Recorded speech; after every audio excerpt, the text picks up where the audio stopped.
Hey guys, tonight we begin with the remarkable resilience and ingenuity of the Bedouins, the desert nomads who managed to survive in places so hot that even the sun seemed to take breaks out of pity.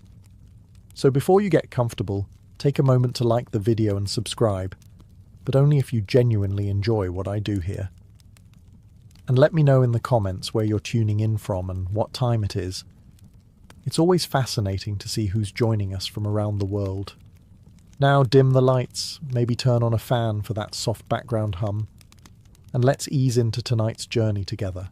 If you've ever thought your summer vacation was too hot, congratulations, you've never met the Arabian desert. This isn't your sunburn from a beach chair kind of heat. This is heat that could melt your sandals while you're still wearing them, the kind of heat that makes air itself feel personal. You don't walk in this heat, you negotiate with it. And the sand? Oh, it's not just hot. It's vindictive. It's in your shoes, your food, your ears, and somehow in your soul. But for the Bedouins, nomadic Arab tribes who called this furnace home, this wasn't punishment. It was just Tuesday. The Arabian desert, particularly the Rub al-Khali or empty quarter, is one of the most inhospitable places on earth.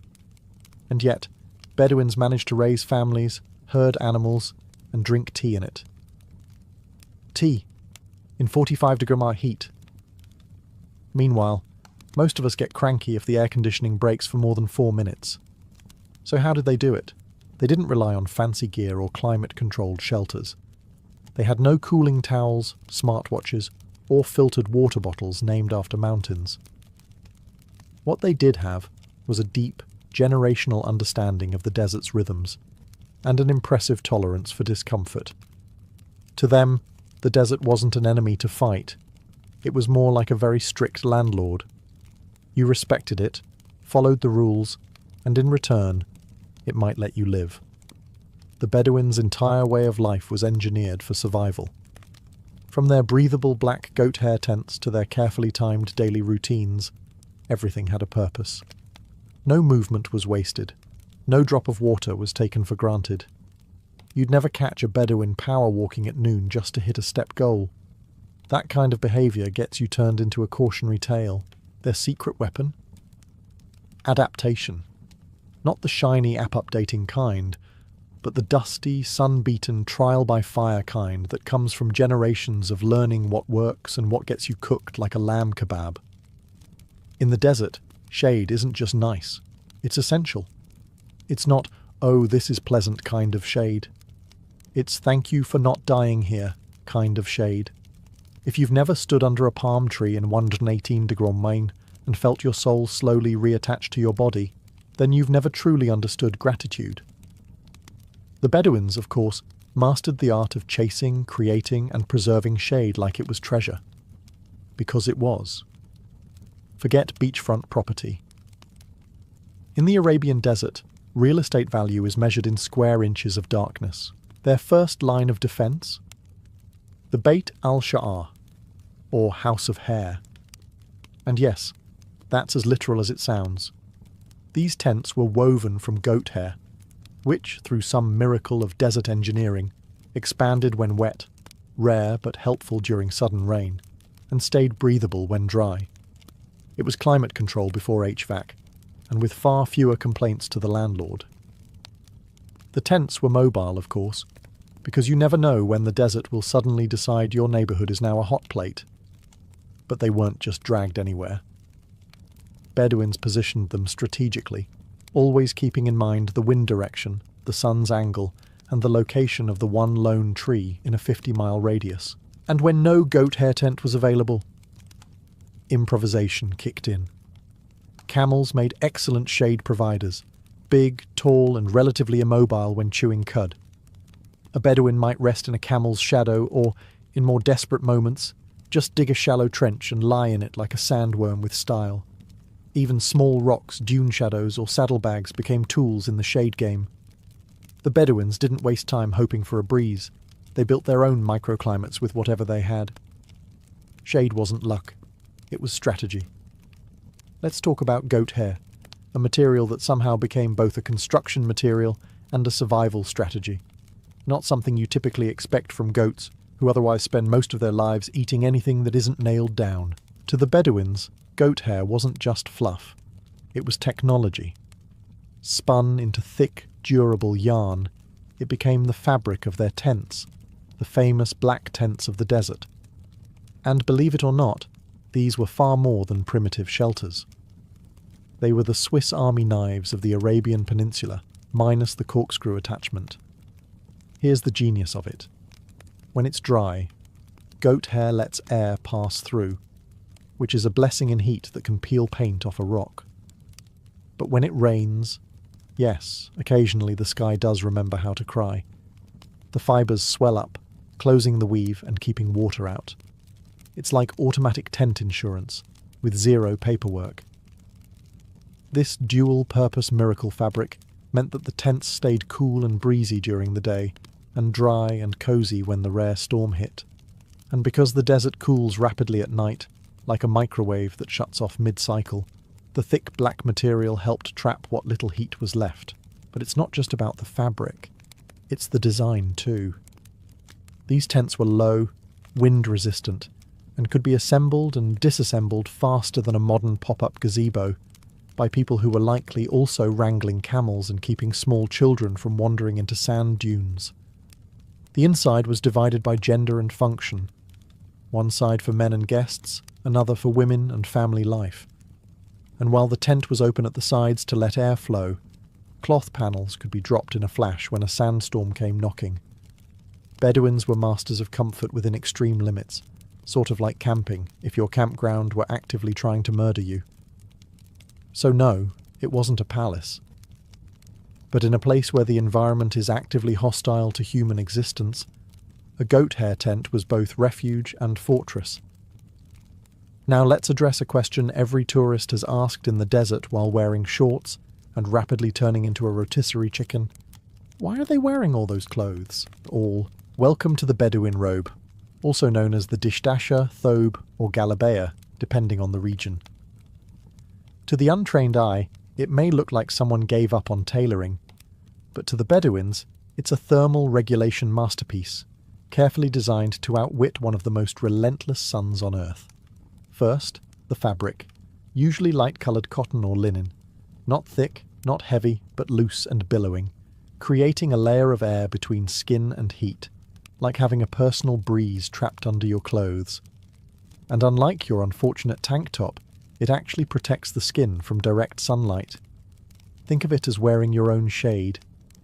While most people in the desert are trying to sweat less, Bedouins let the sweat happen, because as it evaporates under those layers, it cools the body more efficiently than any desperate blast from a handheld fan. Bonus? It keeps sand from rubbing your legs raw, because nothing ruins a romantic camel ride like exfoliation by wind. Their headwear, like the keffiyeh or shemar, isn't just fashion either. It's a portable shelter. Wrapped around the head and face, it shields from sun, dust and sandstorms. It's adaptable, breathable, and stylish in a, yes, I might own a dagger and a deep understanding of the desert, kind of way. Even the colours matter. White reflects sunlight. Black is actually used for tents more than clothing, although some tribes did wear darker hues in winter. But trust me, no one's wearing neon activewear out there, unless they're trying to get spotted by satellites. If you think waking up early is tough, try doing it because the sun is actively plotting your destruction. The Bedouins weren't morning people by preference. They were morning people by survival strategy. In the desert, timing is everything. The heat doesn't ramp up gently. It slaps you across the face sometime after 9 a.m. and doesn't let up until sunset. So, Bedouins became masters of desert scheduling, rising before dawn to travel, rest during the inferno hours of midday, and continue again in the cooler twilight. Modern tourists call this siesta. Bedouins call it not dying on the road. They didn't march across dunes at noon just to prove a point. That's how you end up dizzy, dehydrated, and hallucinating mirages that try to sell you bottled water. Instead, they'd set up camp, find shade, sip tea. Yes, hot tea. We'll get to that. And let the sun do its worst while they quietly ignored it. Even the camels knew the drill. No panicked galloping. No dramatic desert sprints. Just calm, steady pacing, like they were strolling to a mildly urgent appointment. There was no prize for speed, only for not collapsing face first into sand. And then there's navigation. Travelling early or late means knowing where you're going when everything looks the same. Bedouins didn't use compasses. They used stars, shadows, and a memory so sharp it could probably recite dune patterns by name. They knew how to avoid rocky valleys that trapped heat, where the sand was softest, and which terrain was more slow bake versus deep fry. They knew when to detour, when to climb, and when to say, "Nope, not today," and wait it out under a goat hair tent. To outsiders, their pace looked slow, but in reality, it was the rhythm of survival. Rushing meant sweating more, losing water faster, and risking heat stroke.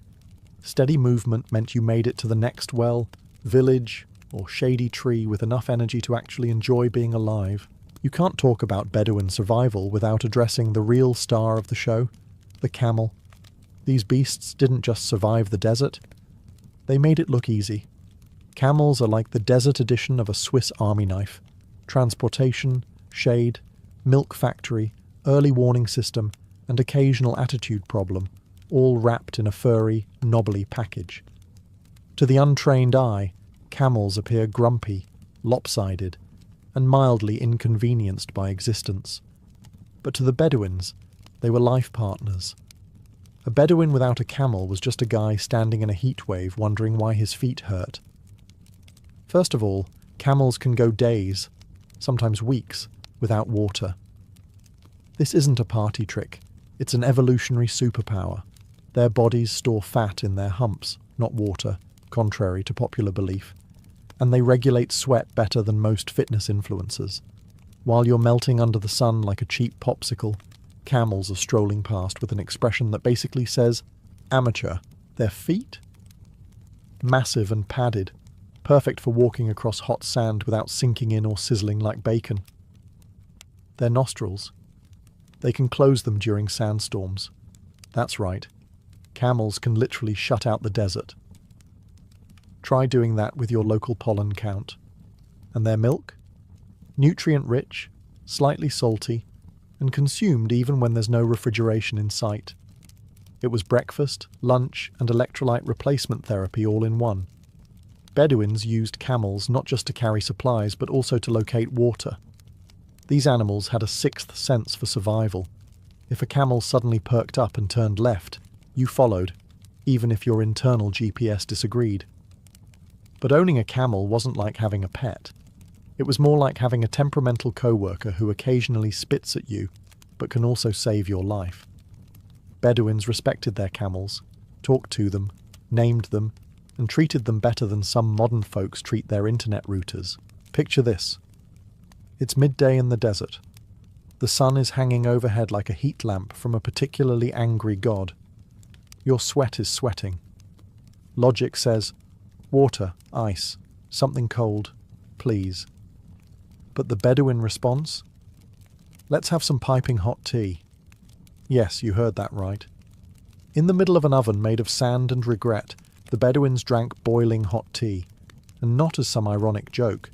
It was an actual survival strategy, a thermodynamic plot twist that would baffle your average air-conditioned Westerner. Here's the logic, and it's backed by both tradition and physics. Drinking hot liquids signals your body to cool itself down. You begin sweating, which is your natural air conditioning system. And when that sweat evaporates in the dry desert air, it cools the body far more effectively than chugging cold water and waiting for your internal organs to do something useful. Also, unlike cold water, which can give you cramps and make you feel bloated when you're already dehydrated, tea goes down smooth and encourages measured hydration, sip by sip. No guzzling, no brain freeze, just calm efficiency with a touch of elegance. And it wasn't just tea. Sometimes it was salted tea or herbal infusions made from local desert plants, things like sage or chamomile. These weren't luxury blends from a high-end boutique. They were practical concoctions that replaced electrolytes and soothed the gut, especially useful when your kitchen was a campfire and your fridge was a rock. Tea was more than hydration. It was ritual. The desert has a way of stripping life down to the essentials, and the tea circle was one of the few luxuries the Bedouins kept. Hospitality, storytelling, trade negotiations. It all happened over hot cups and clinking spoons. And in a world where survival meant embracing discomfort and mastering your own body heat, the act of sipping tea under a blazing sun wasn't madness. It was control, dignity, a little middle finger to the sun. In the desert, water isn't a casual refreshment. It's a VIP guest, a sacred commodity, and occasionally a cause for tribal conflict. While most people today think of water as something that comes out of the fridge in a nice bottle with a mountain on the label, the Bedouins viewed it the way a medieval king viewed gold, precious, guarded, and never wasted. The Bedouins weren't just surviving without abundant water, they were thriving with practically none. And the secret wasn't mystical desert powers, it was meticulous planning and an unbreakable code of respect for water. First off, they knew where to find it. In a landscape that looks like an endless, sand-coloured photocopy, Bedouins could spot subtle clues, a certain plant, a line of birds, the shape of the terrain, and say, "There's a well over that dune." And 9 times out of 10, they were right. That one time they were wrong? Let's just say it probably ended with a camel giving them the side eye. They dug deep wells, tapped into underground springs, and even captured condensation in cloth overnight. Nothing was wasted. You didn't pour one out for the homies in Bedouin culture unless you really liked them. Drinking water wasn't a free-for-all. It was rationed carefully, especially during travel. You drank just enough, not more. Think hydrated monk rather than festival goer with a gallon jug. Overdrinking could actually make you thirstier in the long run by flushing essential salts. Hence, that salty tea from Chapter 7 wasn't just weird. It was strategic. Water also had a powerful social value. Sharing water with travellers was a moral obligation, not a nice gesture. To deny someone water in the desert was basically the nomadic version of slamming the door in a blizzard, and possibly starting a blood feud. Even enemies were often offered water before negotiations began. The desert didn't care who you were. Dehydration was famously non-partisan. Imagine this. You're sitting by your tent, sipping tea, having a calm chat with your camel, when suddenly the horizon vanishes. The sky turns yellowish-brown, and before you can say, "Did someone anger the weather spirits?" you're being violently exfoliated by the wind. Welcome to the charming world of sandstorms, or as Bedouins likely called them, Tuesday. In the desert, sandstorms aren't rare freak events. They're a regular feature of life, like sunburns or unsolicited camel opinions. For most people, a sandstorm would send them into panic mode, screaming about dust in their nostrils and the general unfairness of nature. But for the Bedouins, it was just another situation to outsmart, preferably without losing a goat. The first rule of surviving a sandstorm is don't run around flapping. The Bedouins had a plan, and it started with situational awareness. They could often see a storm coming long before it hit. A strange tint to the light, a sudden shift in wind, that eerie moment when the desert goes too quiet. All warning signs. Next came the tent lockdown. Bedouin tents were open at the sides for airflow, but once a storm kicked up, out came the side flaps, weighted cloth panels that dropped faster than modern blinds in a rental apartment. The goat hair did its job. Sand-resistant, breathable, and somehow always ready, and for those caught in the open? The keffiyeh, headscarf, was the unsung hero. In seconds, it became a sand-proof face shield, wrapped tightly across the mouth, nose, and eyes. Some even carried extra cloth just for emergency wrapping. Think DIY desert hazmat suit, minus the bulk. If absolutely nothing was nearby, a shallow trench in the sand offered temporary shelter. It wasn't glamorous, but neither is inhaling 5 pounds of the Sahara. Bedouins would lie flat, cover up, and wait it out, like desert ninjas, but gritty. The storm would pass, eventually. Afterward came the dusting off, checking the camels, and maybe a laugh about who got sand in the weirdest place. Spoiler, it's always the ears. To outsiders, sandstorms looked apocalyptic. To Bedouins, just another round of dermatological violence from the sky. But thanks to planning, patience, and practical scarves, they handled it like pros. When you live in an environment where cooking outside is redundant because the sun already does that for you, your food choices become less about flavour explosions and more about not exploding from heat exhaustion. The Bedouins knew this better than anyone. Their diet was not designed for indulgence. There were no 7-course meals, no deep-fried novelties, and certainly no midnight snack binges. Mostly because midnight snacks involve firewood, and firewood is rare when the trees gave up centuries ago. Instead, the Bedouin menu was built around 3 things: simplicity, sustainability, and survival. Let's start with the superstar, camel milk. It wasn't just a drink, it was a nutritional Swiss army knife. Full of fat, protein, vitamins, and hydration magic, camel milk was consumed fresh when possible, or fermented into a mildly fizzy yogurt-like drink called Laban. Not quite a milkshake, but in 110 Fahrenheit weather, it hit the spot. Dates were another staple. These sugary little energy bombs were lightweight, didn't spoil, and provided potassium, fibre, and a satisfying chew, like nature's version of trail mix, minus the questionable raisins. Bedouins often paired dates with milk, which was pretty much their version of dessert. Sweet, filling, and blessedly not covered in sand. Flatbreads were made when possible, quickly cooked on hot stones or simple pans over the fire. No crusty baguettes out here.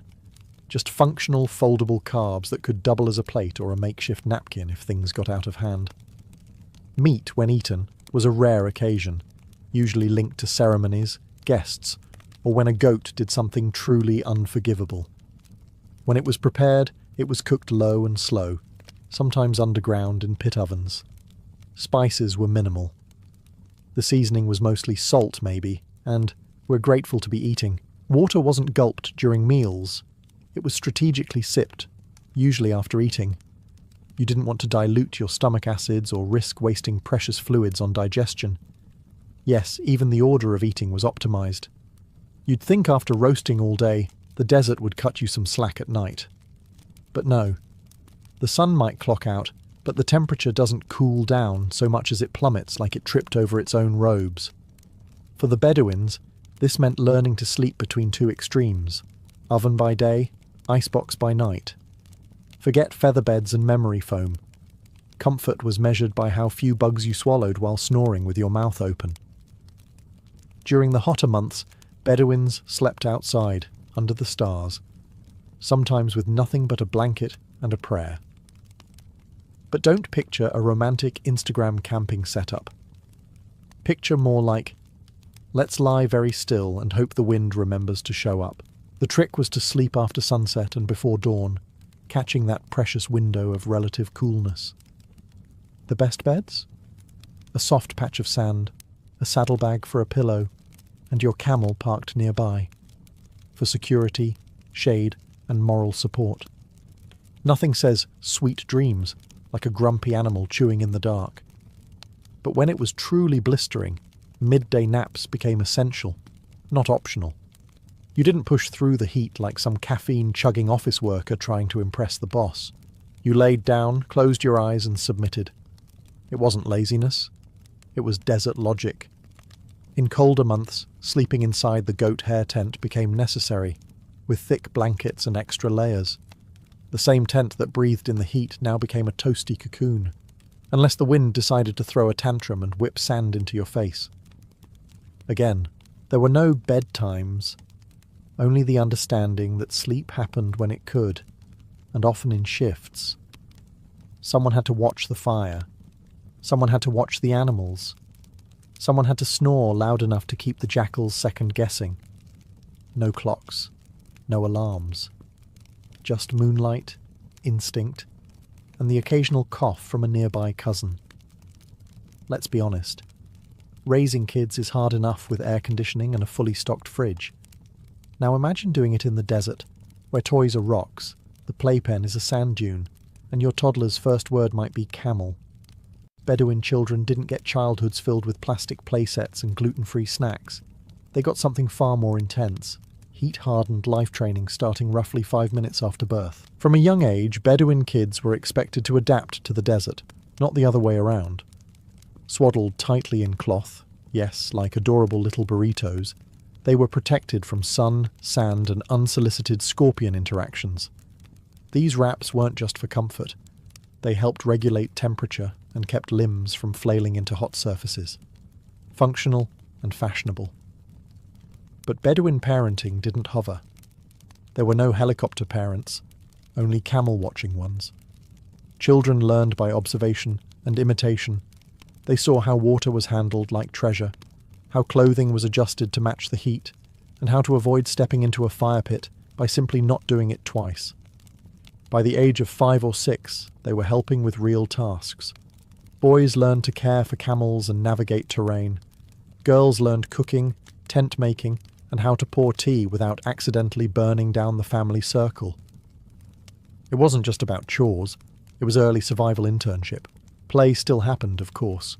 Kids raced, wrestled, told stories, and likely invented elaborate games involving sticks and the occasional very confused goat. Their playground had no jungle gym, but it came with sand for days and the occasional windstorm to keep things exciting.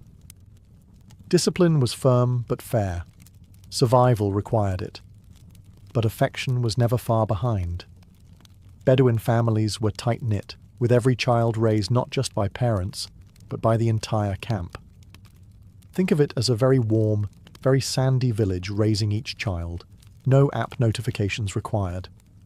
And through all this, kids learned the ultimate lesson. The desert doesn't forgive, but it respects those who learn its rhythm. In most places, hospitality means offering coffee and pretending your house is always that clean. In the desert, it means offering survival, even to strangers who might have insulted your cousin 3 trade routes ago. For the Bedouins, hospitality wasn't optional. It was a sacred code, older than most of the dunes they walked on. In a place where the environment could roast you alive before breakfast, turning someone away could be a death sentence, and no one wanted that kind of karma on their camel. Guests, whether invited, unexpected, or mysteriously vague about their intentions, were always welcomed. The first thing offered? Shade.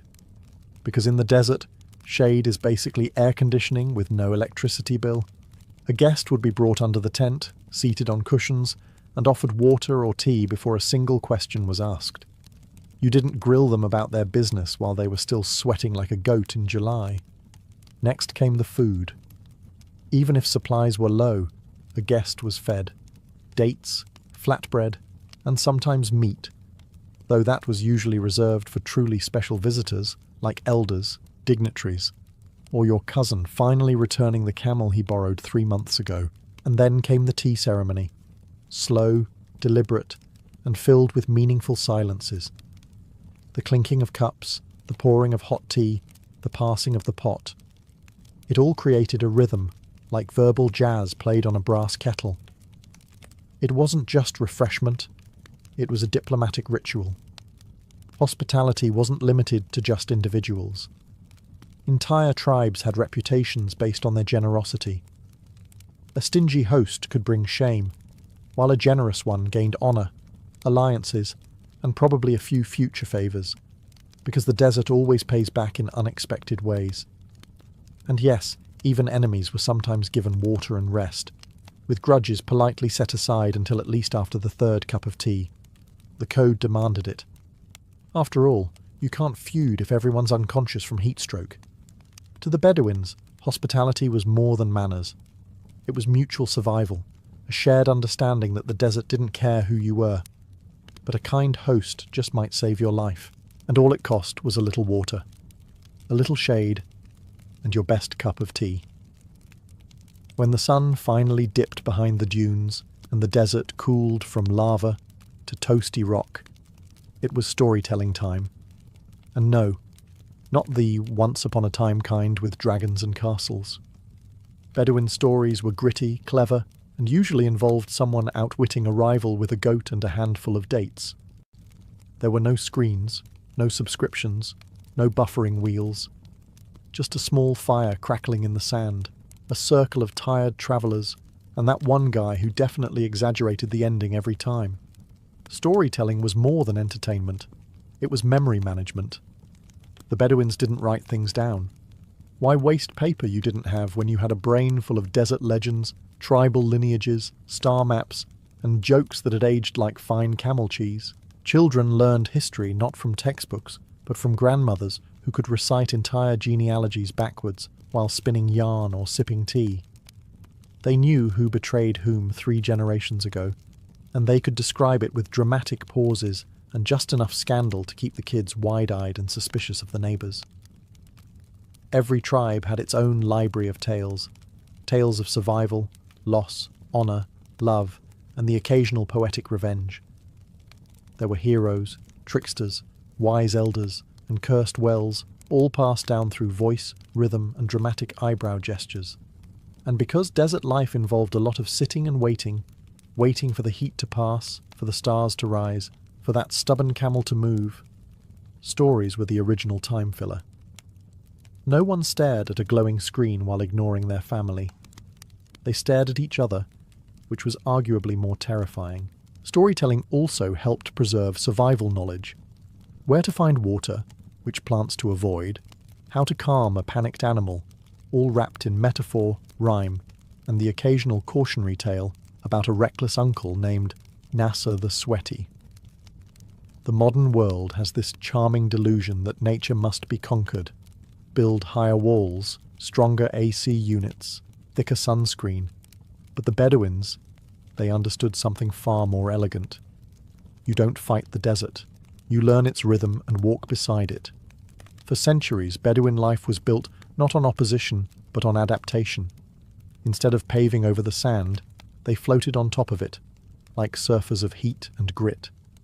Their tents moved with the seasons, their routines shifted with the sun, and their patience stretched farther than the horizon. They didn't wear black robes in the heat because they were rebelling against common sense. They wore them because airflow matters. Their goats weren't random livestock.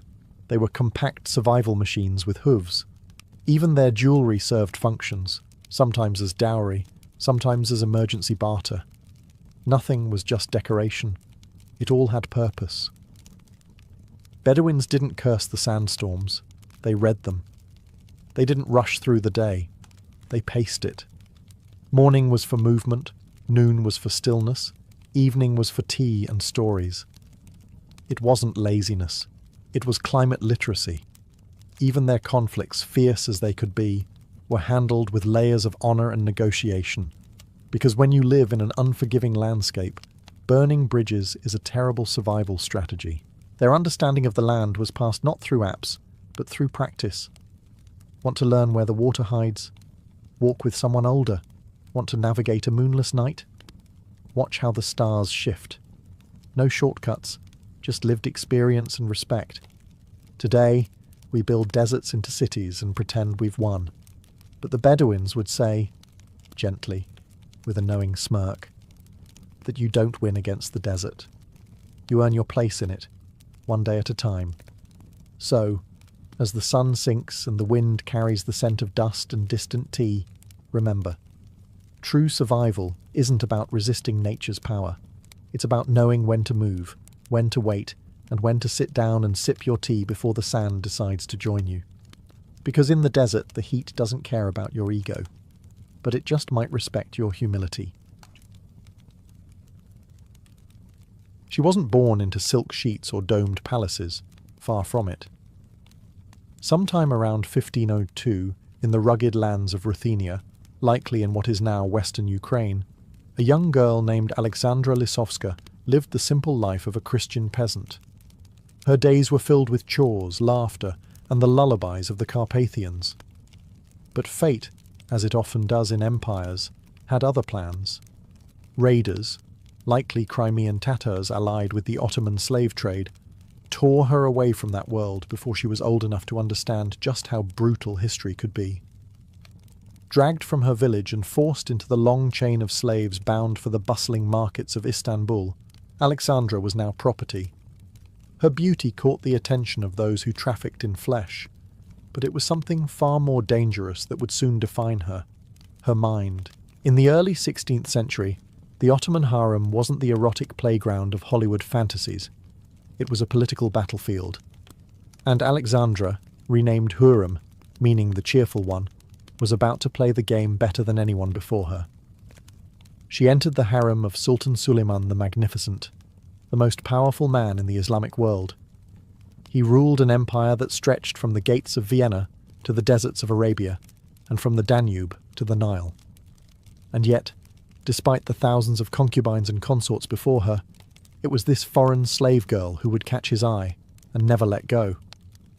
There are conflicting reports on how exactly she rose. Some say it was her laughter, rare and irreverent in the shadowed corridors of Topkapi Palace. Others say it was her command of poetry, wit and language. She was fluent in multiple tongues and knew how to charm, disarm, and enchant. Either way, Suleiman didn't just favour her. He fell for her, but Hurrem didn't come to play the passive muse. Her rise wasn't an accident. It was a masterclass in strategy, timing, and sheer will. She would rewrite the rules of Ottoman court politics, starting with herself. From slave to consort, that was just the beginning. In the world of the Ottoman harem, beauty was fleeting, and attention even more so. A girl might catch the Sultan's eye for a week, maybe a month, but then she would vanish into velvet shadows, replaced by the next shimmering novelty. But Hurrem didn't vanish. She lingered, and not by accident. Suleiman, known for his keen intellect and poetic spirit, found an equal in her. They wrote love letters to each other. Yes, actual handwritten poetry, draped in metaphors and dripping with longing. She called him her beloved sultan, and he called her his companion of the soul. This was no casual affair. It was a romance that defied protocol. At this time, Ottoman sultans were not supposed to marry. The imperial harem had a system. A woman bore the sultan a son, and then she was retired to a provincial palace to oversee his upbringing. It prevented any one woman from gaining too much power. That rule, Hurrem shattered it. Not only did she stay in the palace, she gave birth to multiple children, sons and daughters, and never stepped aside. She became his official favourite, then his exclusive partner. And then the unthinkable happened.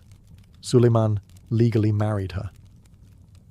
That's right, the most powerful Islamic emperor of his time, who had the pick of any concubine, took a former Christian slave girl as his lawful wife. This was the first imperial marriage in centuries. The court was scandalized. The ulama, the religious establishment, grumbled behind their beards. But Suleiman didn't care. Hurrem was now Haseki Sultan, the chief consort. She wielded an authority no woman before her ever had. The harem wasn't just a place she lived in. It became her headquarters. Whispers grew louder. Was she manipulating the sultan? Was she whispering into his ear before every major decision? The janissaries, the viziers, even foreign ambassadors took note. Letters and reports began to refer to her as a shadow figure shaping Ottoman policy, and she hadn't even begun her real power moves yet. The harem walls could not contain what Hurrem Sultan was becoming. She wasn't just rewriting palace politics. She was positioning herself at the very heart of empire.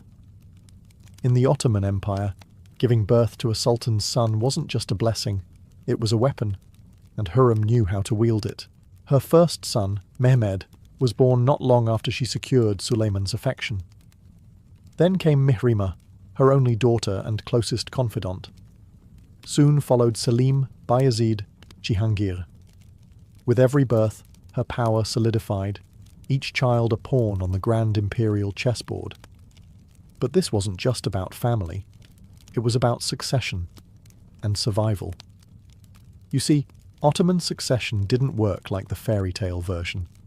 There was no clear heir. Instead, it was a brutal, winner-takes-all blood sport. When a sultan died, his sons were expected to fight, often literally, for the throne. And the losers? They didn't go quietly into exile. They were usually strangled with a silk cord. It was tradition. That meant for Hurrem, the stakes were existential. She wasn't just a mother. She was the general of a faction, fighting to ensure that her sons survived the coming storm. And there was one major obstacle. Mustafa. Prince Mustafa, Suleiman's eldest son from a previous concubine, Mahidevran, was beloved by the people, the army, and the court. Charismatic, popular, and competent, he looked like the obvious successor. That made him dangerous, to Hurrem, and more importantly, to her children. The rivalry between Hurrem and Mahidevran wasn't some catfight in silks. It was an all-out war. There were physical altercations. It's recorded that Mahidevran once beat Hurrem so badly that she appeared in front of Suleiman with scratches and bruises. That move backfired. Mahidevran was banished from court, while Hurrem's influence only grew. Behind the scenes, Hurrem played the game like a seasoned tactician. She cultivated allies in the court, including the powerful Grand Vizier Rustem Pasha, who would eventually marry her daughter Mirima. She also began writing letters to foreign rulers, including the Polish king, acting as a diplomat in her own right. And most chilling of all, rumours swirled that Hurrem was plotting Mustafa's downfall. Whether or not she orchestrated it, the seeds were planted. The empire was heading toward a deadly confrontation. Motherhood, for Hurrem Sultan, was not just sacred, it was strategic. It was the scandal that shook the empire. By the 1550s, the rivalry between Prince Mustafa and Hurrem Sultan had become more than palace gossip. It was a ticking time bomb. Mustafa had grown into a strong, capable leader. He was charismatic, militarily successful, and beloved by the Janissaries. More importantly, many believed he should be the next sultan, and that posed an existential threat, not just to Hurrem, but to her sons. What happened next has divided historians for centuries. According to many accounts, Hurrem and her son-in-law, Rustem Pasha, who conveniently held the position of Grand Vizier, began a slow, deliberate campaign of suspicion. Whispers reached Suleiman's ears. Mustafa was plotting to overthrow his father. Letters were forged, spies were planted. The suggestion was clear: act now or risk betrayal. Suleiman, tormented by doubt, summoned Mustafa during the Persian campaign of 1553. The prince arrived at his father's tent in full ceremonial dress, bowing low in respect. What happened next was not ceremonial. The royal guard seized Mustafa, and in a cold silence, they strangled him with a silk bowstring, the traditional execution method for Ottoman royalty. Witnesses said Suleiman watched from behind a curtain, his face unreadable. The reaction across the empire was seismic. The Janissaries, who adored Mustafa, were outraged. The public wept for their fallen prince. Foreign ambassadors wrote home in disbelief. And at the heart of it all, a familiar name surfaced again and again: Hurrem. Whether she orchestrated Mustafa's death or merely benefited from it, her power was now unshakable. Mahidevran, Mustafa's mother, was effectively exiled, living the rest of her life in bitter obscurity. Meanwhile, Hurrem's sons, especially Selim, were now the only viable contenders for the throne. But not all was calm within her own brood. Hurrem's sons fought among themselves, plagued by their own ambitions and insecurities. And Suleiman, the sultan who once wrote love poetry and enacted reforms, was becoming colder, more isolated, perhaps haunted by what he had done. Mustafa's death marked the beginning of the end for the idealistic days of Suleiman's reign, and solidified Hurrem's place in history not just as a queen, but as a kingmaker, or perhaps a queen-slayer. By now, Hurrem Sultan was no longer just the Sultan's favourite. She was the most powerful woman in the empire. But unlike queens in Europe, she didn't sit beside Suleiman on a throne. Her influence came from behind embroidered curtains, whispered through silk screens and penned in coded letters. She was the architect of what would later be called the Sultanate of Women, a political era where imperial mothers, wives and daughters shaped the Ottoman state. She had already defied centuries of precedent by marrying Suleiman, bearing him multiple sons, and remaining in the palace. Now she broke another. She moved out of the harem and into the old palace section of Topkapi, closer to the administrative heart of the empire, and dangerously close to the seat of power. From this base, Hürrem acted as an informal advisor. She wrote to foreign monarchs like Sigismund II of Poland, not as a concubine, but as a sovereign partner. Her letters were diplomatic, assertive, and stunningly literate. She wasn't just the power behind the throne, she was a throne of sorts. She also spearheaded public works in Istanbul and Jerusalem. Mosques, schools, soup kitchens, hospitals, all stamped with her name. This wasn't just charity, it was image control. While her enemies painted her as a manipulative temptress, she painted herself as a patron of the poor and protector of Islam. And still, despite her rise, she never ruled publicly. She understood the rules and bent them without breaking them. No royal decrees bore her signature. No official documents listed her as a ruler. But ministers deferred to her. Pashas courted her favour. And Suleiman? He relied on her counsel more than on any vizier. Of course, none of this went unnoticed. European ambassadors wrote home calling her the witch, the red-haired devil, the poison of the empire. And yet they admitted in hushed tones, without her, the Ottoman court would collapse into chaos. She didn't wear a crown, but her shadow fell across the empire like one. And still, time marched forward. Her sons were growing older, tensions rising. The empire she had helped stabilize might soon devour itself from within. And Hürrem, ever the strategist, knew the game wasn't over. Power, once gained, rarely brings peace. Hürrem Sultan may have vanquished her rivals and secured her position beside Suleiman, but the battlefield simply changed shape. Now it was her own sons who stood at the edge of knives, and each other. Her eldest, Mehmed, once seen as the favoured heir, died young under suspicious, though likely natural, circumstances. The grief was immense, but there was no time to mourn. The throne had to pass to someone, and that meant the rest of her sons, Selim, Bayezid, and Cihangir, would soon be pitted against one another in a silent, bloodless war that would turn bloody fast. Selim, known more for his drinking than his diplomacy, was not the most inspiring candidate, but he was cautious and obedient, traits Suleiman valued. Bayezid, on the other hand, was ambitious, charismatic, and perhaps too much like his late half-brother Mustafa. That resemblance would prove fatal. Hürrem's letters during this time show a woman trying desperately to balance loyalty, love, and raw political calculus. She tried to keep peace between her sons, encouraging unity, trying to nudge the empire toward a smooth succession.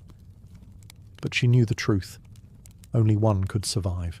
And then there was Cihangir, her youngest, born with a spinal deformity. Physically frail, emotionally tender, he was never in the running for the throne. Yet he may have been the one Hürrem loved most. After Mustafa's execution, Cihangir reportedly died of heartbreak.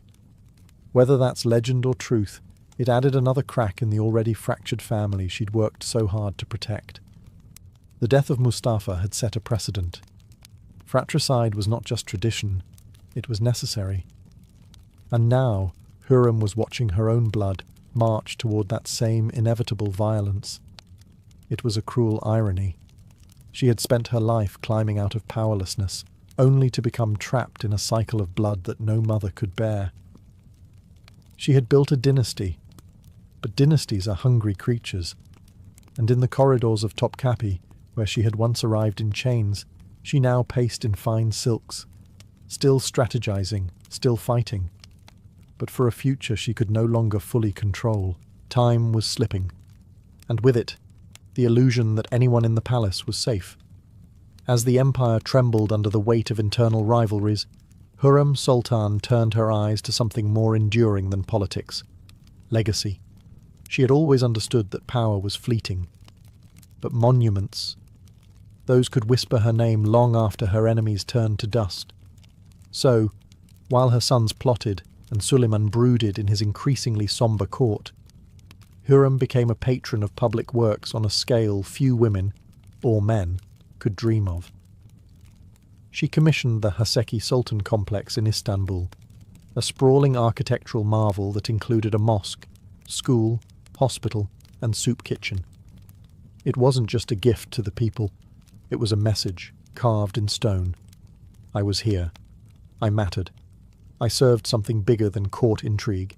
She also funded repairs in Jerusalem, helped restore public baths and fountains, and supported charitable endowments that fed and clothed the poor.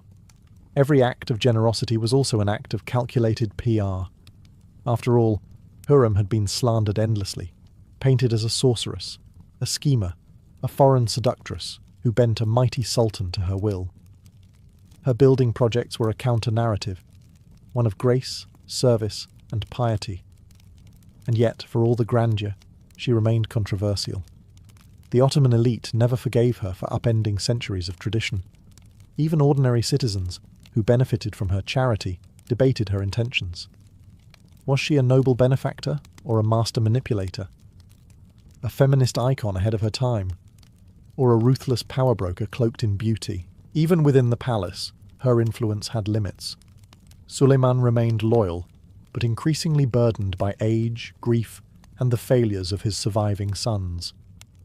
The romantic poetry between them faded, replaced by official matters and bureaucratic fatigue. Still, Hurrem worked until the very end, not just for herself, but for the dynasty she had restructured from within. She wasn't content to be remembered as the Sultan's beloved. She wanted to be remembered as someone who reshaped the very idea of what a woman could be in an empire ruled by men. As time narrowed her world, she ensured the next generation, especially her daughter Mihrima, would inherit not just jewellery and titles, but a roadmap for power. By the late 1550s, the woman once dragged in chains through the slave markets of Istanbul now lay in silken sheets, surrounded by doctors, attendants, and political whispers. Hurrem Sultan was aging, and for the first time in decades no longer the dominant presence at court. The harem was quieter without her sharp mind steering its intrigues. The correspondence with foreign rulers slowed. Her once burning ambitions had given way to something more reflective, a desire to secure the future before death could unwrite her influence. But there was a problem. The empire she had spent her life moulding was fraying at the edges. Selim, her surviving son and favourite for succession, was hardly the image of imperial strength. Known for his fondness for wine and poetry, Selim lacked the charisma of Mustafa, the cunning of Bayezid, or even the spiritual depth of Cihangir. Still, he was loyal to her, and most importantly, alive. Bayezid, the more popular and dangerous of the two, had been driven to rebellion. With Suleiman's approval, and perhaps Hurrem's encouragement before her health declined, Bayezid had been hunted down and executed in Persia. The path was now clear for Selim, but it was a grim victory, soaked in familial blood. Hurrem had spent her youth surviving violence, her adulthood controlling it, and now her final years watching it unfold inside her own family. She died in 1558, several years before Suleiman. She never lived to see her son crowned as Selim II, nor did she witness the slow decline of the empire she helped shape. But she left behind a transformed dynasty, one where women would continue to wield real political power for generations. Her funeral was grand. She was buried in a mausoleum right beside Suleiman's eventual tomb in the Suleymaniye mosque complex she helped inspire. That, too, was unheard of. No concubine, no woman, had ever been honoured in this way. Even in death, she defied tradition. Hurrem Sultan's story ended not with a scandal or assassination, but with a quiet assertion of permanence. She may have entered the empire as a commodity, but she left it as an institution. And yet, even in the quiet, history was far from done with her. Long after her body was laid to rest in marble and tile, Hurrem Sultan's legacy refused to die. To some, she remained the ultimate femme fatale, the foreign sorceress who bewitched a great sultan and plunged an empire into dynastic chaos. European diplomats in their letters called her the Russian witch, or that red-haired schemer. Even centuries later, Ottoman chroniclers debated her true nature, with some blaming her for everything from military defeats to political instability. But others saw her differently. Modern historians have begun to reassess Hürrem not as a villain, but as a political genius, a survivor who played a brutal game in a brutal world, and won. She wasn't simply a concubine, she was the founder of a new political paradigm. Her life marked the beginning of the Kadınlar Sultanate, the Sultanate of Women, a century-long period during which women, mothers, wives, and daughters of sultans, exerted real power over state affairs. Her daughter Mihrima would become one of the most powerful women in Ottoman history, acting as an advisor to both her father and her brother, Selim. Other imperial women would follow Hürrem's blueprint, maneuvering from behind veils, shaping the empire not with swords, but with strategy, charity, and influence. Even Suleiman, long after her death, couldn't let her go. His poetry never stopped referencing his Hürrem, his joy. When he died in 1566, he was buried next to her, a decision that, once again, broke Ottoman precedent. He had ruled for nearly 46 years, the longest of any sultan. And yet, in the end, he chose to lie forever beside a woman who had once been his slave.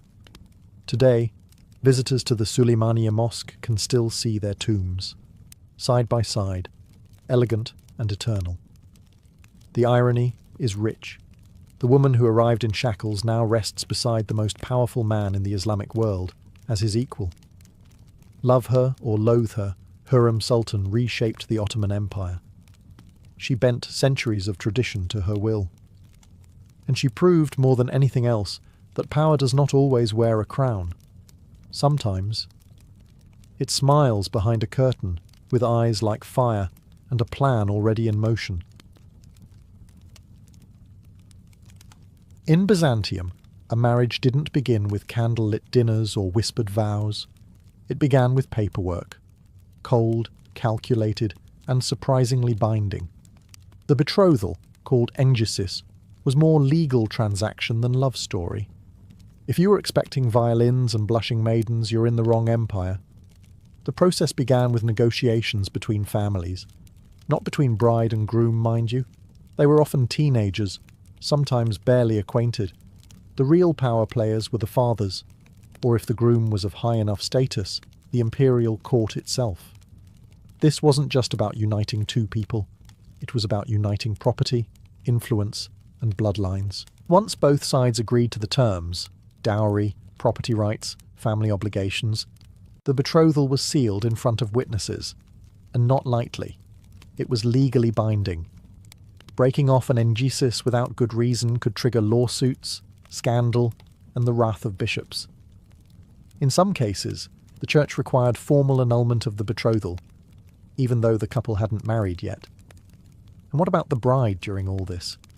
She had little say. Byzantine daughters were raised to serve the will of the family, not chase romance. Marriage was seen as a duty, spiritual, social, and economic. But while the bride's voice was often silent, her body was central. Virginity was expected, and proof of chastity was often part of the negotiation. A tarnished reputation could doom a match before it began. As the betrothal was finalised, gifts were exchanged, symbols of the coming union. Rings, robes, sometimes even livestock, depending on one's social status. But this wasn't the actual wedding. Not yet. This was the staging ground, the setting of the chessboard.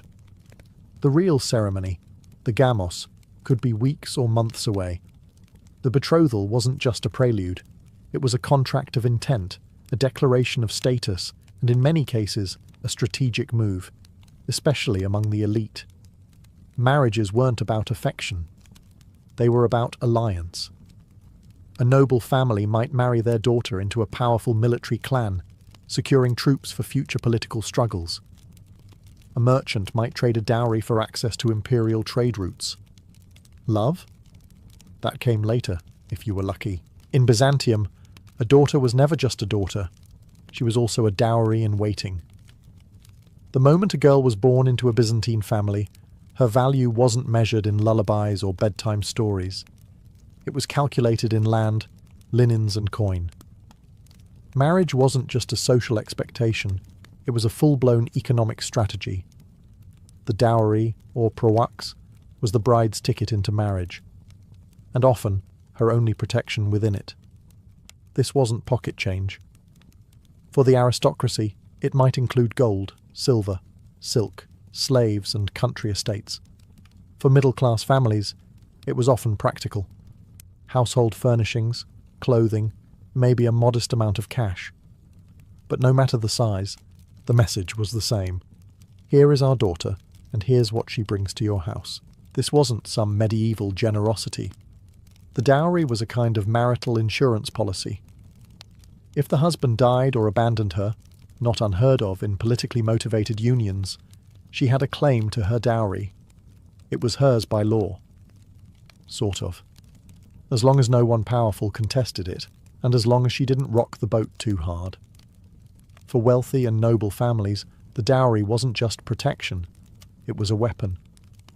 With it, they could forge alliances, curry favour with the imperial court, or buy their way into influence. A well-endowed daughter could be married off to a general to secure military protection, or to a civil official to grease political wheels. Daughters were deployed like pawns on a marble board, some to marry, some to join monasteries, and a very lucky few to catch the emperor's eye. Of course, this all placed tremendous pressure on families. If a family had several daughters, the financial burden could be crushing. Fathers were often forced to divide their estates just to get all their girls married off. Unless, of course, they quietly shuffled one off into a convent instead. But dowries weren't just financial tools. They were also status markers. A bride entering her husband's home came bearing not just silver, but pride. Her family's wealth displayed like a walking advertisement. No pressure, right? And so, before the veils, before the crowns, before the church bells rang, it was the dowry that made or broke the Byzantine bride. If the betrothal was the business meeting and the dowry the transaction, then the wedding itself was the show. And what a show it was. A Byzantine wedding wasn't just a private affair. It was a public performance of unity, class, and religious legitimacy.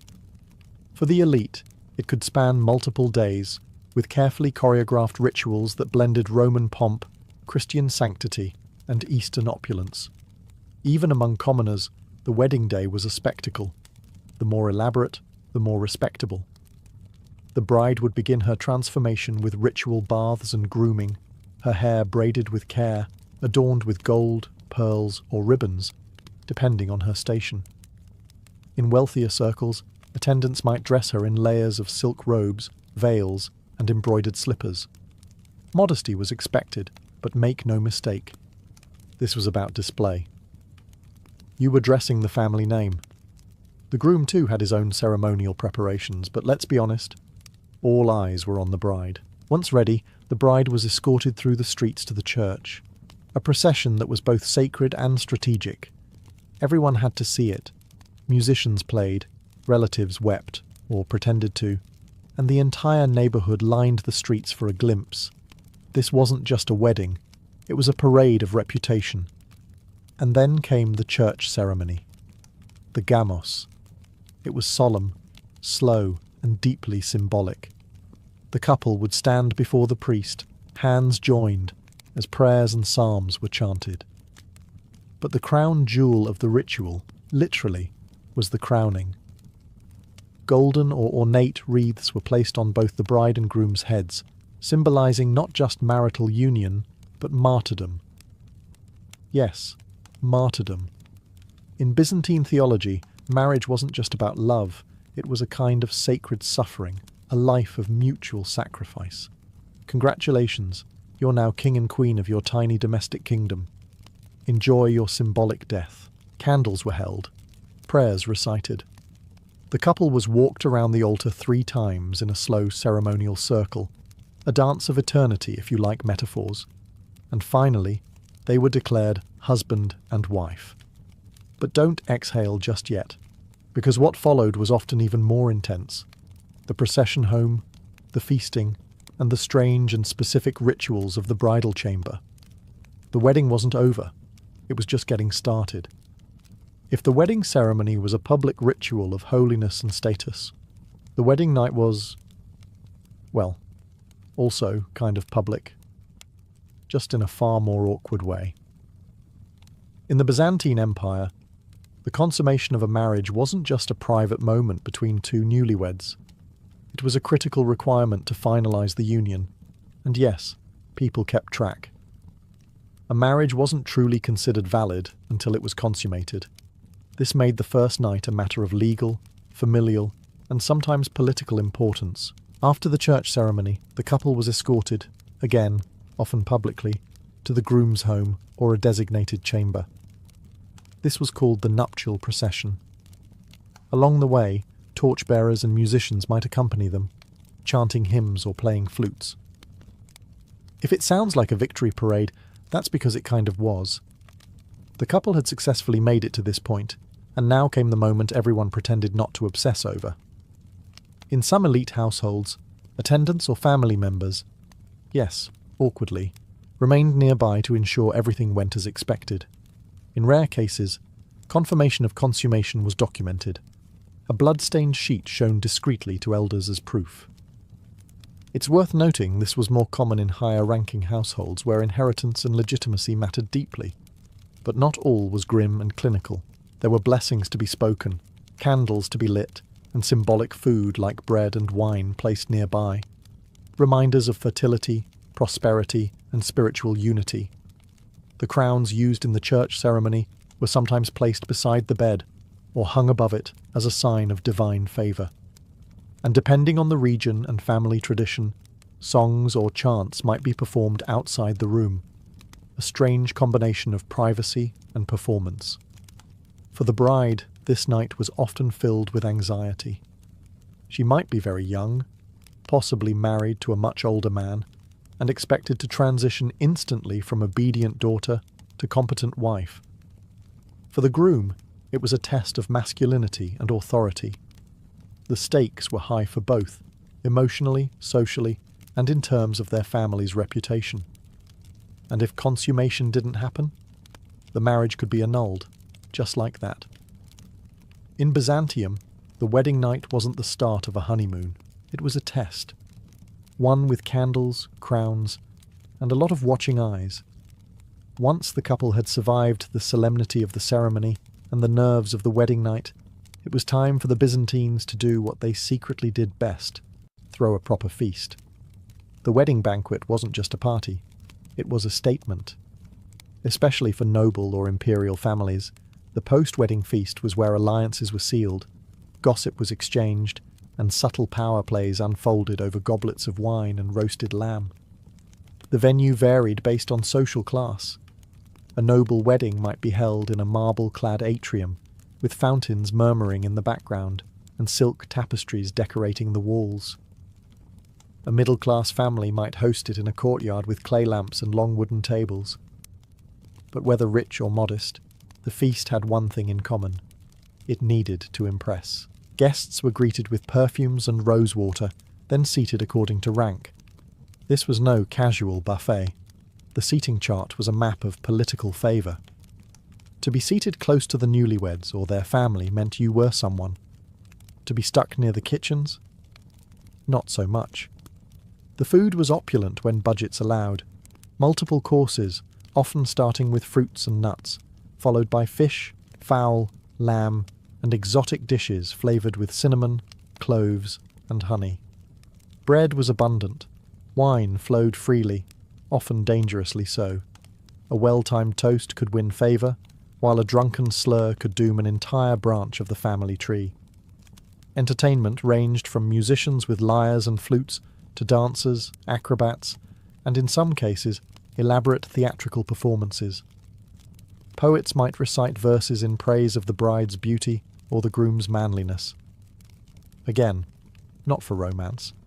This was all for show. Even the cake had symbolism.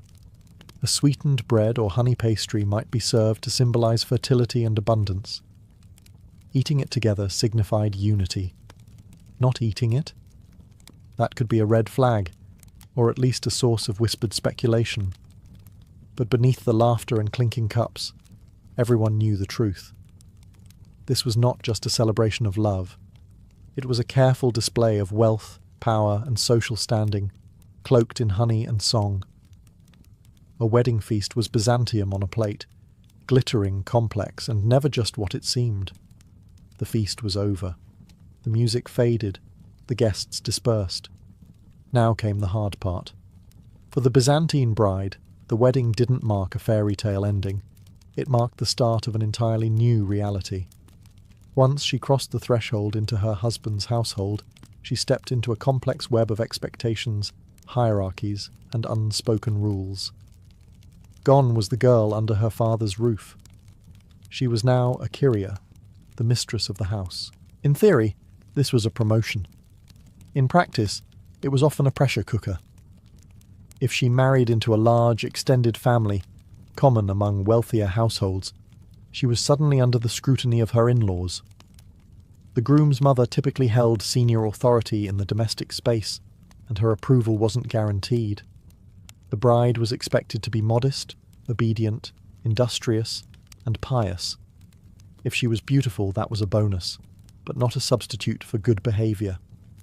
Her main job? Bearing children, preferably sons. Byzantine society placed enormous value on motherhood. A woman who produced multiple healthy sons was celebrated, respected, and gradually granted more authority. A woman who did not? Whispers, judgment, and sometimes, if her dowry wasn't large enough, rejection. And yet, the domestic sphere wasn't just a prison. It was also a stage. A clever bride could rise in influence by managing the household finances, overseeing servants, and navigating relationships with other women in the neighbourhood. Women often built informal networks of power, especially in urban settings like Constantinople, through the church, family ties, and trade connections. Religious life also shaped her daily routine. The Orthodox Church held strong sway over marriage roles, and the ideal wife was seen as a reflection of the Virgin Mary, pure, faithful, and quietly strong. Church attendance, fasting, and participation in saints' festivals were as expected as cooking dinner. If she came from a noble background, her husband might be posted to a provincial city, meaning she could suddenly find herself managing estates, raising children, and maintaining social decorum hundreds of miles from Constantinople. The glittering veil she wore at the wedding, that was for show. What followed was a life of duty, diligence, and often delicate survival. A Byzantine bride wasn't just a wife, she was a diplomat in her own home. In Byzantium, love was optional, politics were not. Behind the veils and liturgies, every marriage had the potential to reshape the empire. From rural villages to the imperial palace, a wedding was never just about two people. It was about what those two people represented. Families, factions, fortunes, and occasionally entire provinces. Among the aristocracy and ruling class, marriages were treated like treaties. The emperor might marry off his daughter to a foreign prince to secure peace with a neighbouring power. A military general could marry into the imperial family to gain legitimacy. Even church officials, though celibate themselves, often played matchmakers for political purposes. The Emperor Constantine VII, for example, famously used marriage alliances to consolidate his dynastic power. His own marriage to Helena, the daughter of Romanos Lekapenos, helped legitimize Romanos's rule and bind the two families together, even though Romanos was technically a usurper. These weren't romantic unions. They were strategic mergers, like silk-cloaked chess moves across the empire's grand board. Among merchants and bureaucrats, marriages also served to strengthen economic ties. A silk merchant might marry his daughter to the son of a shipping magnate, binding two trade networks together. A tax official might use his daughter's marriage to curry favour with a provincial governor. The dowry wasn't just wealth, it was leverage. And for the women involved? They were often the bridge, the bargaining chip, or the diplomatic glue. A noblewoman married into a rival family might be tasked with easing decades of tension through sheer charm, loyalty, and the production of grandchildren. Failure could mean disgrace. Success meant power. This extended beyond Byzantium's borders. Imperial brides were sometimes sent abroad to marry foreign rulers. Anna Porphyrogenita, niece of Emperor Basil II, was married off to Vladimir the Great of Kievan Rus, a union that helped convert an entire nation to Christianity. But it also meant she left Constantinople forever, a Byzantine princess turned foreign queen. These political unions could be brilliant or disastrous. A poorly chosen match could spark rebellion, insult allies, or destabilize entire regions. In Byzantium, the wedding crown wasn't just a symbol of love or martyrdom. It was a diplomatic tool, worn with grace, wielded with purpose. Not every Byzantine wedding ended in candlelit harmony and harmonious alliances. Some exploded, spectacularly. For all their pomp and planning, marriages in Byzantium could collapse under the weight of politics, personality clashes, or sheer bad luck. And when they did, the fallout wasn't just personal. It could be catastrophic for entire families, or even the empire itself. Take, for example, Emperor Justinian II. He married a noblewoman named Eudokia, and then, in a move both cold and calculated, divorced her to marry a Khazar princess named Theodora. The reason? Strategic alliance. The result? Outrage. His first wife's powerful family didn't forget the insult. Neither did the church. His reign became a case study in how not to juggle love and politics. Even when the marriage remained intact, scandal was never far. Adultery was one of the few reasons a woman could initiate divorce, but proving it, a nightmare. The legal system was stacked against women, and accusations of infidelity often ended in humiliation, exile, or worse. Noble women in particular were expected to maintain appearances at all costs, even in the face of neglect or abuse.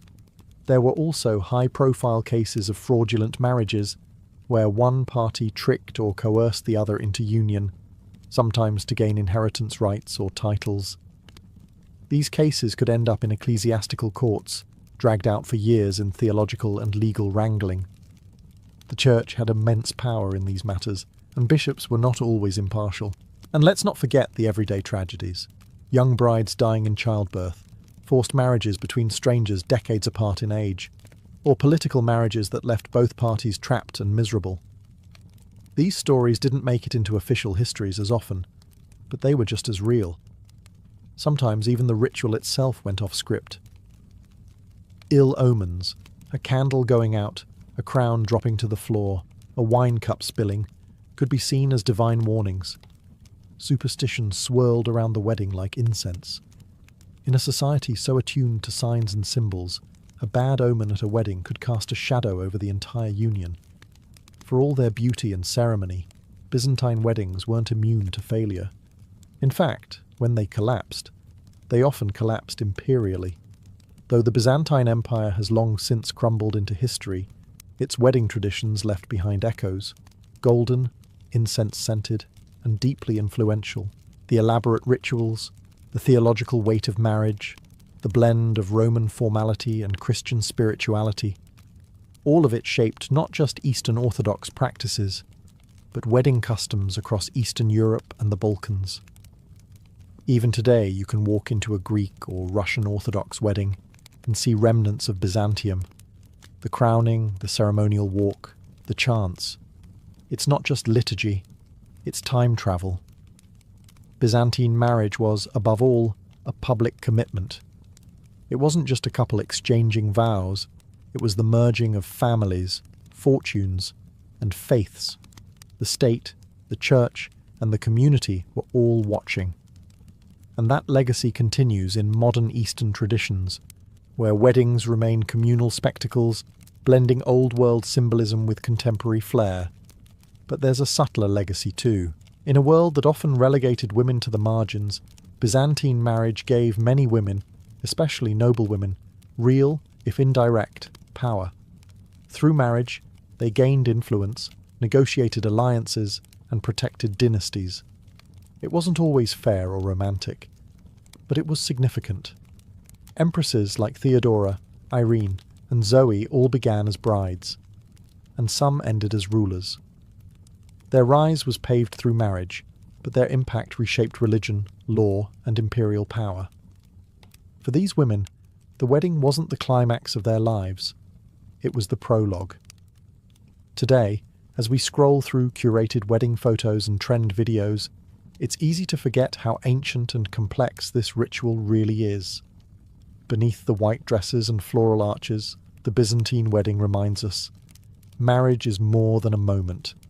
It's structure, strategy, sacrifice, and sometimes, just sometimes, something like love. So the next time you see a couple walk down the aisle, imagine for a moment a candlelit church in Constantinople, golden crowns resting on two young heads, a crowd humming with expectation, and centuries of tradition binding them in silence.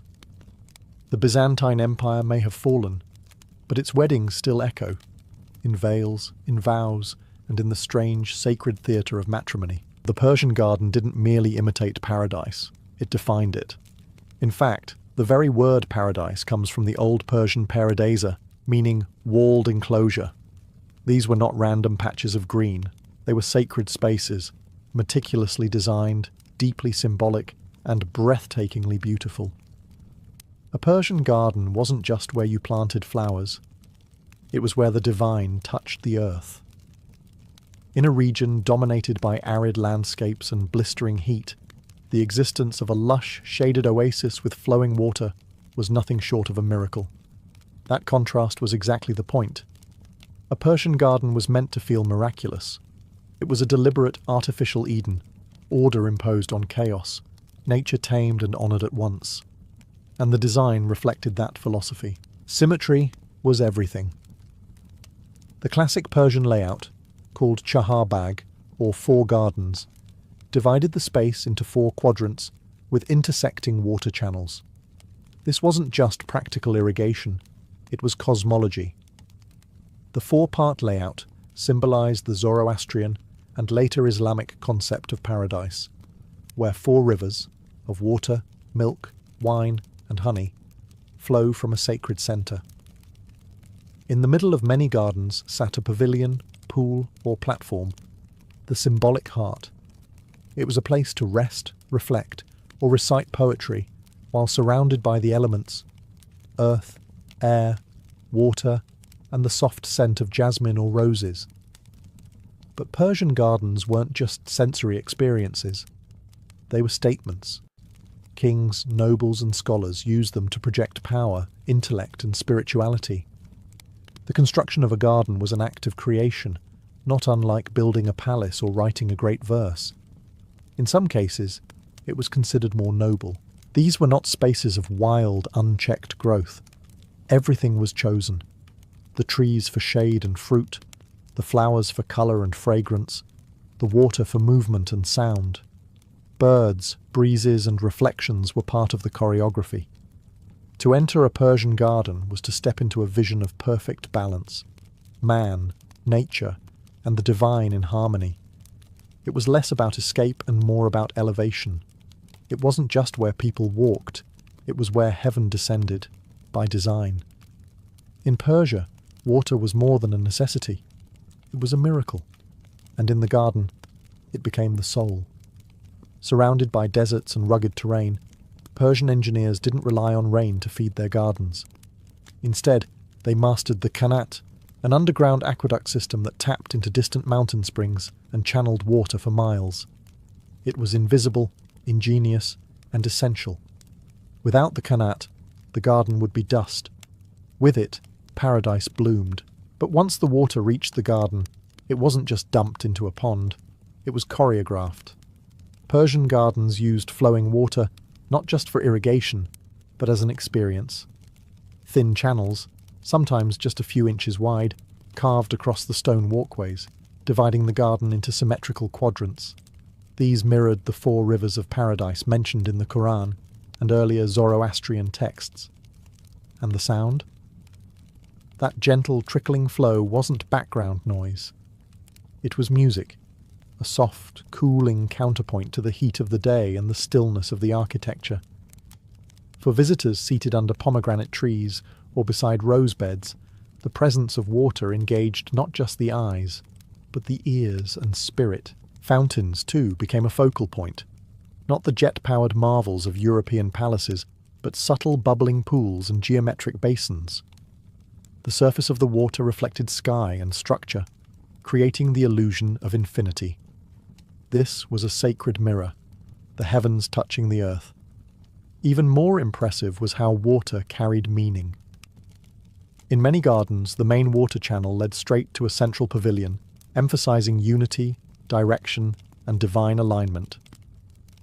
Flowing water meant movement, life, and time. But within the walls of the garden, it moved according to human design. It was, in a way, submission of nature to divine geometry. And yet, despite all the symbolism, water in a Persian garden remained refreshingly practical. It watered trees, cooled the air, and quenched thirst. The miracle lay in how seamlessly the practical and the poetic merged. In a land where water was life, the Persian garden turned it into poetry. Flowing, glistening, and eternal. A Persian garden was not wild. It didn't meander or sprawl. It obeyed, not just to human design, but to cosmic principles. Geometry was not decorative in these spaces. It was sacred. At the heart of Persian garden design lies the concept of order. Not the kind imposed with scissors and hedges, but a metaphysical order, where everything has its rightful place, purpose, and proportion. The most iconic layout, the Chaharbagh, or four-part garden, wasn't just efficient, it was spiritual. The Chaharbagh divided space into 4 equal sections, typically by water channels or walkways. At their intersection sat the spiritual heart of the garden, a pavilion, a platform, a fountain. This wasn't just clever landscaping. The 4-part design reflected ancient Persian cosmology. 4 elements, 4 cardinal directions, 4 seasons. It was heaven mapped onto earth. Even the walkways, walls, and planting rows adhered to strict grids and axial lines. Everything led somewhere, often toward a central axis or reflection pool. Visitors would be gently guided, never lost, never wandering.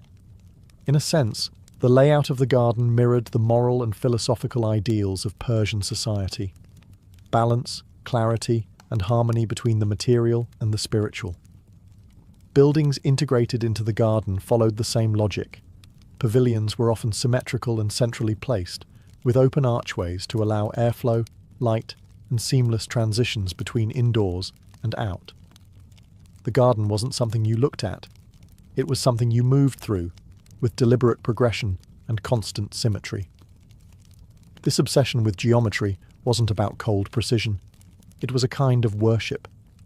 By imposing symmetry on space, Persian designers were imitating the perfection of divine creation. The garden became a reflection of paradise, not just in feel, but in form. Islamic art would later adopt and expand this love of geometry, and the Persian garden would become one of its earliest and most influential canvases. Long before domes and mosaics echoed the infinite, Persian gardeners were already drawing heaven into square plots and tiled paths. In a world of dust and disorder, the Persian garden offered shape, structure, and peace. It was sacred geometry, planted. Step into a Persian garden, and before your eyes adjust to the dappled light, your nose is already enchanted. The scent of roses, orange blossoms, basil, and jasmine. Not merely a luxury, but an essential element of the experience. Persian gardens weren't just visual. They were deeply sensory, and no sense was more pampered than smell. In a culture where poetry and philosophy were often intertwined with nature, flowers weren't random decoration. They were symbols. The rose, for instance, wasn't just beautiful. It represented divine love. The nightingale and the rose became recurring figures in Persian poetry, embodying passion, longing, and the fleeting nature of life. Pomegranates and figs added meaning beyond fruit. They symbolized fertility, abundance, and resurrection. Cypress trees were chosen not only for their height and shade, but for their association with eternity and the uprightness of faith. Nothing was accidental. Not colour, not fragrance, not even bloom cycles. Floral arrangements were chosen to ensure a succession of scents throughout the year. In spring, narcissus and tulips. In summer, damask roses and basil. In autumn, the last of the pomegranates. Even in winter, evergreen trees and structured paths kept the space from losing its poetry. Fragrance, in particular, was considered divine. In Islamic tradition, scent is associated with purity and paradise. The Prophet Muhammad was said to love perfume and fresh flowers. Thus, Persian gardens didn't just smell good, they brought the visitor closer to God. And the arrangement of these plants? Just as geometric as the layout. Rows of trees along the water channels, flower beds framed like living tiles, and shaded alcoves where scent pooled under archways. Even the act of walking through the garden was designed to bring you through layers of scent and texture. Shade turned to sunlight. The air, thick with the perfume of orange blossoms, might suddenly open into the earthy sweetness of fresh soil near the water's edge. It was immersive, not decorative. In a culture where poetry, prayer, and perfume often mingled, the garden became a sanctuary of all three. A space where every leaf spoke and every breeze carried a verse. This was paradise, and it bloomed with purpose. Persian gardens didn't stay confined within the borders of Persia. Their influence rippled across continents and centuries, shaping the landscapes of empires far and wide. When Islam spread from the Arabian Peninsula into Persia, the garden tradition didn't vanish. It blossomed further. The Persian Chahar-Bagh concept became the blueprint for Islamic gardens across the Middle East and North Africa. The idea of a walled paradise with water channels, shaded paths, and pavilions was adapted and refined. The Mughal Empire in India, which had strong Persian cultural roots, took these ideas and created some of the most breathtaking gardens in history. The Taj Mahal's gardens are a perfect example, a formal, symmetrical layout, featuring water pools reflecting the white marble mausoleum, vibrant flowers, and towering cypress trees. The Persian gardens' ideals of paradise and perfection were reinterpreted through Indian sensibilities, but the core principles remained the same. In Europe, Persian gardens inspired Renaissance and Baroque garden designs. Italian and French landscapers were fascinated by the exotic allure and mathematical precision of Persian designs. The famous gardens of Versailles, with their intricate parterres and reflective pools, owe a debt to the Persian ideal of blending geometry with nature. But it wasn't just aesthetics that travelled. The symbolism, water as life, the fourfold garden representing the universe, plants symbolising virtues, these spiritual meanings influenced garden culture globally. Persian gardens became a kind of universal language for paradise on earth, adaptable to local climates and cultures, but always holding on to their core vision. A harmonious blend of art, nature, and spirituality. The walled garden, once a Persian invention, became a metaphor for a sacred refuge, a place where time slowed and worries faded. And today, whether in the courtyards of Morocco, the landscaped parks of India, or modern botanical gardens, you can trace the roots of this paradise back to those ancient Persian designs. The garden was never just a garden. It was a living, breathing legacy, carved from earth and water, designed to touch the soul. Water was the lifeblood of Persian gardens, but delivering it across arid landscapes was no small feat. Persian engineers mastered ingenious systems that brought cool, flowing water into these paradises, marrying utility with elegance. The Qanat system was a marvel of ancient engineering, a network of underground tunnels that gently channeled water from mountain aquifers to faraway oases and gardens. These subterranean aqueducts protected water from evaporation, allowing a steady, reliable supply even in the hottest, driest seasons. Without qanats, Persian gardens might have been impossible dreams. Once water reached the garden, it was transformed from mere necessity into an art form. Narrow channels called rills divided the garden into symmetrical sections, not only irrigating plants but creating soothing sounds and visual lines. These flowing waterways acted like veins, bringing life and movement to the geometric layout. Fountains and pools added another layer of beauty and symbolism. Pools reflected the sky and surrounding architecture, creating illusions of infinity and blending earth with heaven. Fountains, with their gentle sprays, brought refreshing coolness and soft, calming music to the garden. The bubbling of water was a constant companion, intended to relax visitors and symbolize eternal life. This delicate balance of engineering and aesthetics reflected Persian philosophies, where nature was not conquered but harmonized with. Water was a symbol of purity, renewal, and divine blessing, especially in Islamic tradition. Gardens then became microcosms of paradise on earth, where water flowed eternally, sustaining all life within. The mastery of water management also demonstrated the technical genius of Persian civilization. The canals, pumps, and channels weren't just functional. They were designed with artistic intent, guiding the eye and footfall, creating spaces for reflection and contemplation. Persian gardens thus stand as testaments to a culture that valued the marriage of technology and spirituality. They remind us that beauty isn't just about what you see, but how nature, art, and human ingenuity flow together. In the end, the water in a Persian garden was more than irrigation. It was poetry in motion, life given form, and paradise made real. The Persian garden wasn't just about plants and water, it was also about architecture. Stone pavilions, delicate arches, and intricate tile work blended seamlessly with nature to create spaces that invited contemplation, poetry, and social gathering. Central to many Persian gardens was the pavilion or kiosk, a small, often open-sided structure that served as a place to rest, entertain, or enjoy the changing seasons. Positioned strategically, these pavilions offered stunning views of the garden's symmetry and water features.